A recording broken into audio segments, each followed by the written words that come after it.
Hello everyone and welcome back to Kerbal Space Program with the Sol System mod, and here we have my Monument Launcher, which was designed to launch a fully fueled Saturn V to low Earth orbit. That means 3,000 tons to low Earth orbit. So it is a monumental rocket. There's no point looking at it inside the VAB because you can't see anything in the VAB when it's inside the VAB. You just have the tanks right up against your nose, so that's no good. But this is not the normal Monument launcher, so we do have to talk about it, so we might as well talk about it out here. I don't like that there are trees here. So there's the Sol System mod, and I'm still coming to grips with how it deals with Cape Canaveral HD. The Sol System mod does have its own version of Cape Canaveral available, but that one is much more hefty, so it would take more RAM and stuff like that. So I'm still using Cape Canaveral HD, but this particular area is, well, it's got a lot of trees. Anyway, we're not supposed to launch here anyway. We should be launching over on the real pads, but let's set that aside for now. The point is that the regular Monument launcher had M1 engines on the core and second stage, and then on the boosters had RD-270s. Now the M1 engine is a hydrogen-oxygen burning engine derived from the F1 engine from the 1960s. So there's the big engine that's at the bottom of the Saturn V rocket, and the M1 engine is the hydrogen-oxygen version of that. And that's not in production. The RD-270s, which are on the boosters of the regular Monument rocket, are also not in production. They are from the Soviet Union. And in general, I want to move away from these admittedly real engines that, however, are not something that we could get anyway, and use my own engines. The ones that I've made. So the compensate rocket engines are also hydrogen and oxygen. They're the ED9s. And that is what I've placed on the core engine on the Monument rocket here, and also on the second stage. And then I've decided to use PEKKA's Velocis engine on the boosters. The Velocis engine, unlike the RD-270, the RD-270 used storable fuels UDMH and NTO. The Velocis engine uses Methalox. So we're using methane and oxygen, getting about the same specific impulse there. We're getting about the same specific impulse for the first and second stage. The problem is, and the reason why we need to worry about this, is that actually the ED9 engine doesn't get as much thrust as the M1 engine. Now we could solve this by putting more of them on by shortening the nozzles, then we could cluster more of them together. But right now I'm using the same number of engines, and they're getting about half the thrust of the M1s. Which leads me to think that maybe the M1 numbers that I used were a little bit too optimistic, or maybe my ED9 numbers are a little bit too pessimistic. So maybe we'll have to adjust like that. As we see it right now, we will barely get off the pad, and the boosters are doing a lot of work here because PEKKA's Velocis engine is capable in its VE1A configuration of providing a lot of thrust. I'm saying all this before I launch this because it's going to be really loud. There are a total of 105 plumes that are going to happen once I ignite this rocket, so allow me to speak. I won't be able to talk over it. So, but this will be a good test of the Sol System mod because we're going to have a lot of lag once this launches, right? I mean, potentially. It's already in yellow. So we have a 57,000 ton rocket. The tanks are actually under fueled. They are only fueled to 80% because we've got a lack of thrust. So I'm not using all the volume in the stages, but we need the diameter because otherwise the engines don't fit very well. The engines on the core are sort of arrayed in an aerospike, so... Well, anyway, let's get on with it. We're barely gonna take off. We've got 10,000 meters per second, which is good, but we're still trying to get the 3,000 tons to orbit despite having a lack of thrust, basically. I'm going to let Ascent Guidance try and handle this, since it'll be pretending to be optimal and everything. Well, I don't know if I want it to do everything, but let's not have it stage fairings. How about that? Don't force roll. I don't think there's any point in limiting acceleration. We don't have that much of it to begin with.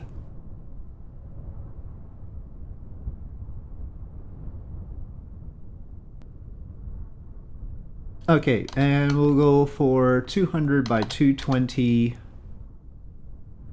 And we're just going with current. And I don't think it needs to pitch very quickly. And it could probably wait a while. Yeah. Well, it could probably wait longer than that. Okay, let's try this. I'll close this. Do we have the other windows? I need to configure those. Well, we're going to have it clean look here. Alright, hold on to your ears. Oh, it's not too bad.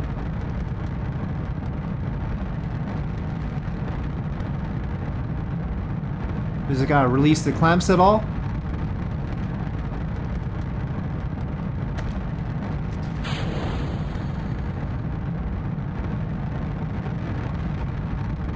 Oh boy.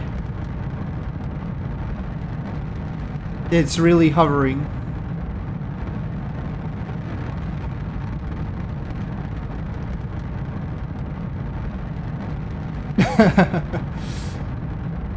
Okay, well, I mean, it's probably going faster than it seems because we do have the lag here, physics lag, probably about 3 to 1. This is gotta take a while. About 3 seconds to every 1 second in the game. So it's really accelerating faster than it seems, but it's still pretty bad.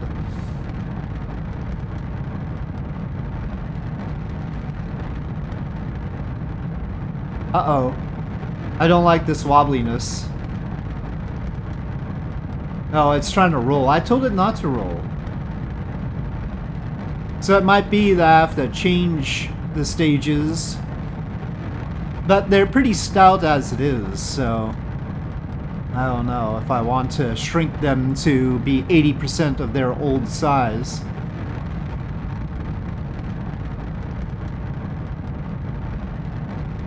Okay, well now it's just wiggling. It stopped rolling. On the regular Monument rocket, the RD-270s don't have gimbaling, actually. And actually on the regular Monument rocket, they're modeled as single units, so actually 2 boosters are just 1 part. And so that simplifies a lot and reduces the lag. So right now we have the Velocis engines, each their own part on procedural part boosters.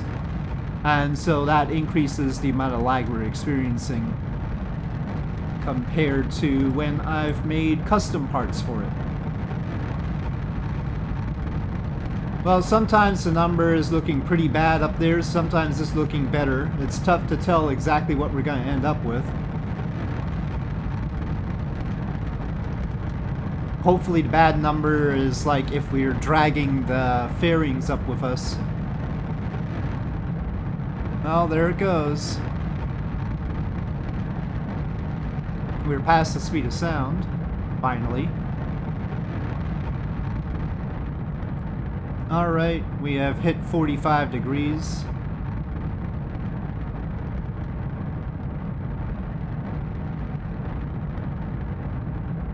On the bright side, there is no staging peculiarity about the Monument rocket. It's fairly straightforward, so Ascent guidance can handle it.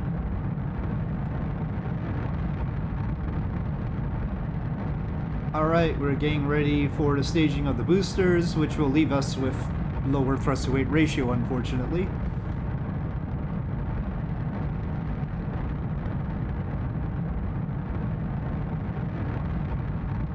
I have not seen whether the separation is gonna work right or not. I put some separatrons on and hope for the best here. Off they go. Very, very slowly. Oh, what staging was that? Oh, it staged the fairing at the same time. Okay, off those go. Not exactly the normal raise asterisk because they're supposed to be paired up. so that there's only 8 of them. For some reason we've got the stock plumes on here, so I'll have to figure that out. And they're offset by half a nozzle. Gonna have to fix that. But that's not the important part right now. First, the rocket has to work. Well, it looks like we have the bad number. Oh, no, it's not the better number. So it wasn't the fairing that made it indecisive about that. I don't know what it was. Right now, our thrust weight ratio is 0.93. So not awesome.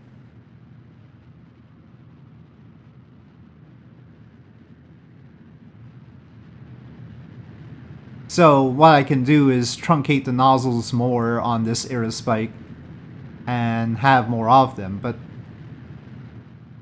you know, maybe I should just shorten the whole thing up so there's less dry mass.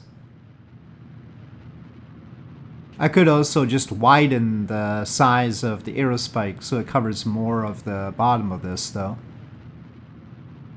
and change how the flaps work. But that's basically a total redesign of the Monument engine.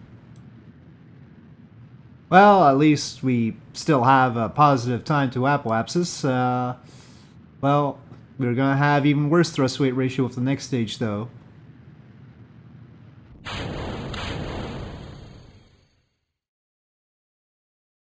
Probably should have some separation motors on that.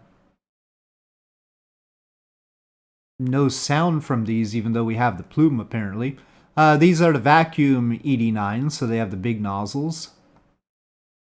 That's the good part. The bad part is they're not making any sound.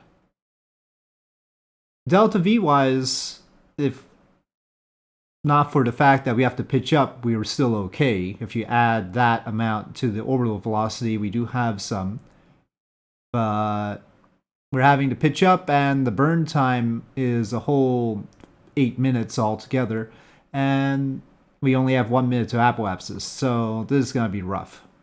And it's looking like we are going to be short 339, though it is ticking down, well, ticking towards 0. So we'll see where we get to. But why do they not have sound when they have plumes? I don't know.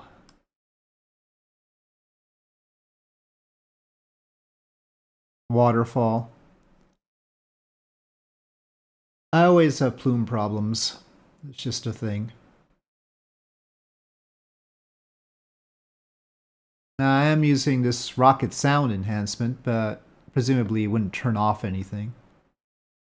Okay, we're just about wrapping it up, and technically we still have almost enough here. But it might be reading residuals or something. Okay, yeah, we couldn't use the residuals, so we didn't have enough. So we ended up about 300 something short, and we're gonna be smashing into the water. So it's not making orbit, and it was about 300 short right there. And let's see what we could have gotten to orbit with it. So let's just say that we need at least 300 more, or 400 to be safe. So 2,600 tons is what this version can do. So it has been nerfed, and I need to find a good way to unnerf it so that I can continue to fulfill its promise of being able to get 3,000 tons or a fully fueled Saturn V to orbit. The fairings are sized for the Saturn V, by the way. They're pretty heavy, but not as heavy as they could be. 39.5 tons each. Could be worse. Yeah. So right now it's underwhelming, and we need more thrusts at the bottom. I think maybe I should just size up the Monument engine. Maybe take off the flaps that are meant to make it recoverable, and change it up a little bit down there, and squeeze some more ED9 chambers on. Maybe truncate their nozzles a bit and take advantage of the aerospike a little bit more. So those are the thoughts here. Also, I'm just using the default 89 sea level version ISP, but that's not really with an aerospike, so I might consider giving it a little bit more vacuum capability because of the aerospike. Well, the Monument launcher, I mean, I'm sure people prefer the version that has the M1 and the RD270s because those are engines people are familiar with, but I'm overall moving away from using the engines from the 1960s in general, and engines from particular countries as well. I'd rather just use the engines that I have, which are still realistic stats as far as I can tell. In fact, in this case, nerfed. The theoretical stats of the M1 engine are better than they probably ought to be, and my own engines are actually much less impressive by comparison. So yeah. Well, anyway, I'll see about that. And we have to make sure that the Monument does its thing properly, and I have to make custom boosters so that they don't cause so much lag. That will help too. So with all that, but the Sol System mod continues to work, and I think I'll be using it primarily instead of real solar system going forward. This install seems stable enough. So with that, thank you for watching. Hope you enjoyed this video. If you did, please do press like. If you have any comments or suggestions, please leave them in the comment section below, and I'll see you next time.